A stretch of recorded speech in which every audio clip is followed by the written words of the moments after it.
আর আমাদের ছাদে জানো তো প্রচুর বৃষ্টিতে এতটা জল জমা হয়ে গেছে যেটা না পরিষ্কার করলে উপায় ছিল না। তো দাদাভাই চলে এসেছে ছাদে, আর আজ হচ্ছে সানডে, তাই তোমরা ওকে দেখতে পাচ্ছ ছাদের উপরে। তো এমনি দিনও দেখা যায়, তবে তার নিজের কাজের জন্য না, আজকে এসেছে বাড়ির কাজ। দেখো, আর এইখানে দেখো সমস্ত নোংরা অগাছালো হয়েছিল, তার মধ্যে দুটো টব আমার ভেঙেছে। আর এই যে দুটো টবকে ভেঙে নিয়ে যা মাটি ছিল আমি কেয়ারির মধ্যে দিয়ে দিয়েছি। এতটা বৃষ্টি হয়েছে বন্ধুরা, গোটা ছাদটার অবস্থা তোমরা একবার দেখে নাও। তো চলো, আমি চলে এসেছি নিচে, দাদাভাই ছাদের উপরে ছাদ পরিষ্কার করছিল। আর এখানে আমি বসিয়ে দিয়ে গেছিলাম পাঁপড়ের সবজি।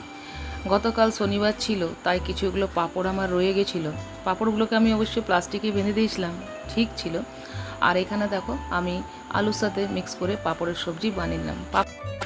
অনেক দিন পরেই আমি পাঁপড়ের সবজিটা বানালাম। পাঁপড়ের সবজিটা খেতে খুব ভালো হয়।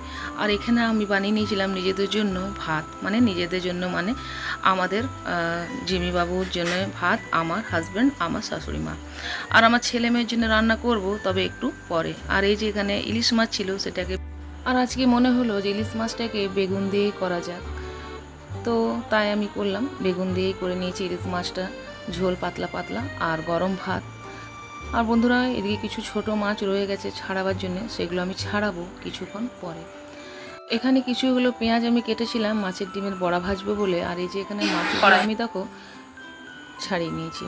তো ছাদের উপরে আমি যাব, কারণ কেননা দাদা ভাই একা রয়েছে, তার সাথে একটু ভাবছি আমিও গিয়ে পরে ছাদে একটু হেল্প করে দিয়ে আসি। নাহলে ও জানো তো এদিকেকার গাছ ওই দিক, আর ওই দিকেকার গাছ এদিক, কোন দিকে যে করে দিবে পরে খুঁজেই পাবো না। আমার সাথে এরকমটাই হয়, ওই জন্য আমি ওকে ছাদ পরিষ্কার করতে দিই না। আমি নিজের হাতে ছাদ পরিষ্কার করাটা ভালো মনে করি। তবে ইদানিং আমি পাচ্ছি না, আমার শরীরটা একটু খারাপ যাচ্ছে, তাই তো দাদাভাই বললো যে আমি আছি, আজকে সানডে হচ্ছে, আমার আজকে ছুটি বলে আজকে একটু ছাদটা ভীষণ পরিমাণে জল জমছিল, যাতে আমাদের নিচের দেয়ালগুলো না সিপেজ করছিল, যার কারণে আজকে ওকে ছাদটা পরিষ্কার করতে বলা হয়েছিল।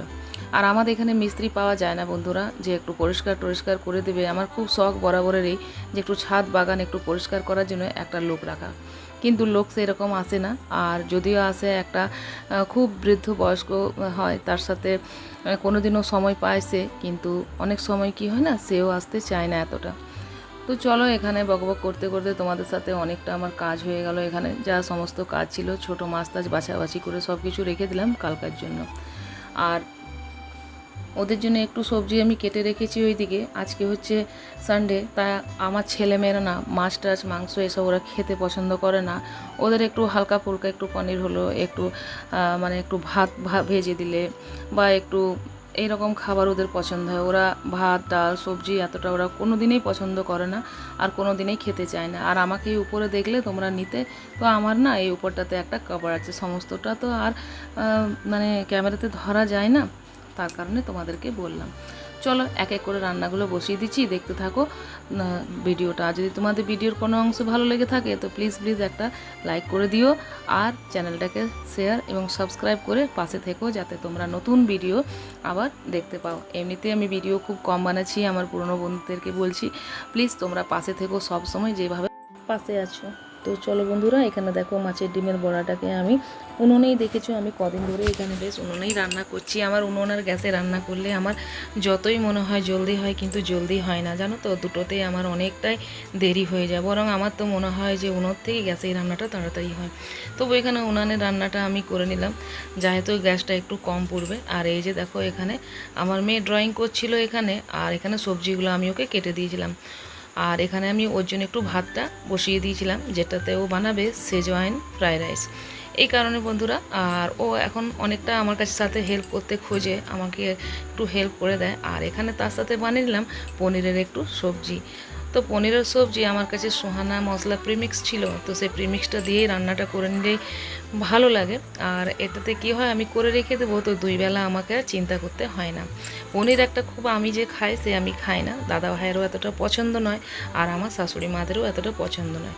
পছন্দ বলতে বাচ্চাদেরই পনিরের সবজি, কি জানি কী যে ভালো লাগে ওদের, আমার তো কোনোদিনও এইসব ভালোই লাগে না।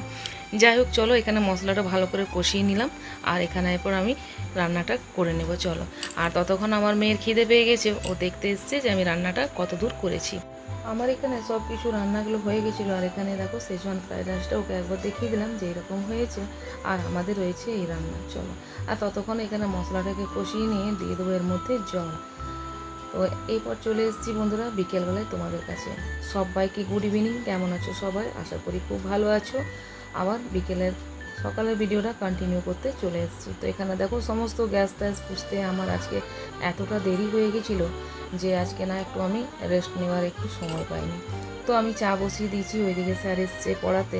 আর চলে আসছে বন্ধুরা বৃষ্টি, জানো তো, তাই আমি একবার করে জানালার দিকে দেখছি আর একবার করে আমি দেখছি যে চাটা আমি বসিয়ে দিই। চলো, তো বৃষ্টি এই কারণে জানো তো, বৃষ্টিতে মানে কি বলবো, আর ভালো লাগছে না জানো, আর বৃষ্টি সত্যি ভালো লাগছে না। এই যে দেখো কতটা মেঘ করেছে। তারপরে চলে এলাম দেখো মেয়ের কাছে, মেয়ে সন্ধ্যাবাতি দিচ্ছিল এখানে। তো এই যে ও যখনই আসে তখন আমার ঠাকুরঘরটা পুরো গোছগাছ করে দিয়ে যায়। তার জন্য ঠাকুরঘরটা জানো তো এতটা আমাদেরকে মানে কষ্ট করে আর এক একটা জিনিস গোছাতে হয় না। কষ্টটা বুঝলেও কিন্তু বোঝে। যাই হোক, সময়ের উপরে নির্ভর করে সবই। ওর কাছেও সময় থাকে না, যে কটা দিন আসে বাড়িতে মনে হয় যে একটু নিজেও একটু কাজগুলো মা একা করছে, হাতে হাতে একটু করে দিই, এই ভাবনাটা কিন্তু প্রত্যেকটা সন্তানের থাকা উচিত। তা আমি মনে করি সেটা কিন্তু ঘরের মেয়েরাই পারে। আর এই যে দেখো এখানে আমি চলে এসেছি আবার রান্নাঘরে।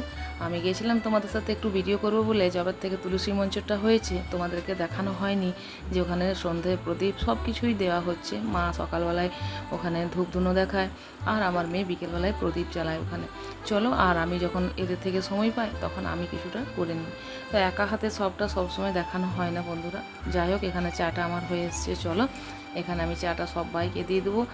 আর তোমাদেরকে একটাই রিকোয়েস্ট করব যে যারা যারা আমার ভিডিওগুলো দেখছো নতুন বন্ধুরা, প্লিজ পুরোটাই দেখবে অবশ্যই চালিয়ে, কেননা একটা ভিডিও করতে অনেকটাই কষ্ট লাগে। আমি অনেকটাই তোমাদের থেকে পিছিয়ে আছি, আর আমি সেরকম আমার সাবস্ক্রাইবও বাড়ছে না। জানি না টিকে থাকতে পারবো কি পারবো না, সেটাও একটা সম্ভব হয়ে উঠছে না আমার কাছে। জানি না, দেখা যাক কতটা তোমাদের ভালোবাসার টানে থাকতে পারি এখানে। চলো, এখানে তো আমরা সবাই কাজ করতে এসেছি, তাই না? চলো, সেরকম কেউ গাইড নাই যে যে যারটা বুঝবে। তো তোমাদের সাথে একটাই কথা বলতে চাই যে তোমরা যখনই ভিডিওটা দেখবে তখনই ফুল ওয়াচ দিয়ে দেখো। আর এখানে দেখো রুটিটা আমি করে নিলাম সাথে সাথে। আর বিকেল থাকতে না আমার দাঁতে প্রচণ্ড ব্যথা শুরু হয়েছে জানো তো, তাই আজকে আর কিছু ভালো লাগছিল না। তো দেখো এখানে জিমিবাবু খেলা জুড়েছে এখানে, আর ওকে বেঁধে রাখা হয়েছিল এই কারণে কি মাস্টার মশাই ছিল পড়াতে, সেই কারণে। চলো, এখানে কটা দেখো বেদানা রেখে রেখে এখানে কীরকম হয়ে গেছে, ওটাকে ভাবলাম একটু ছুলে নিয়ে রেখে দেবো ফ্রিজের মধ্যে কন্টেনারে। আর এই খোসাগুলো আমি দিয়ে দেবো গাছের গোড়াতে। তারপর চলে এলাম মেয়ের বাড়িতে মেয়েকে ডাকতে খেতে। তো চলো, আজকের মতন ভিডিওটা রেখে রাখছি। সবাই ভালো থেকো, দেখা হচ্ছে নেক্সট ব্লগ।